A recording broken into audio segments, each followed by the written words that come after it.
नवरात्रि की आप लोगों को हार्दिक शुभकामनाएं। और एक बहुत ही सुंदर सा माता जी का गीत है, आप लोग सुनिए, आनंद लीजिए। और ये अवध में गाया जाने वाला गीत है, तो आप लोग सुनिए। बोलो जयकारा शेरावाली का, बोल सच्चे दरबार की जय हो।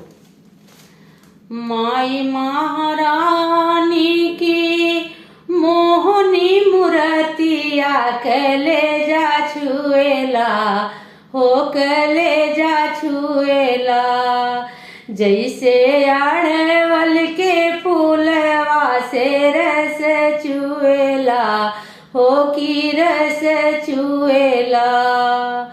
माई महारानी की मोहनी मूर्तिया कलेजा छुएला हो, कलेजा छुएला।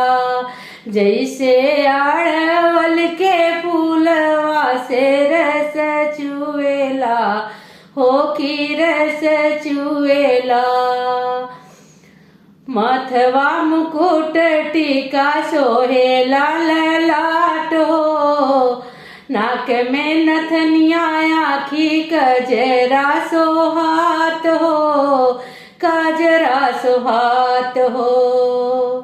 लाल लाल होठवा से, लाल लाल होठवा से चुएला ललैया की रस चुएला हो, की रस चुएला।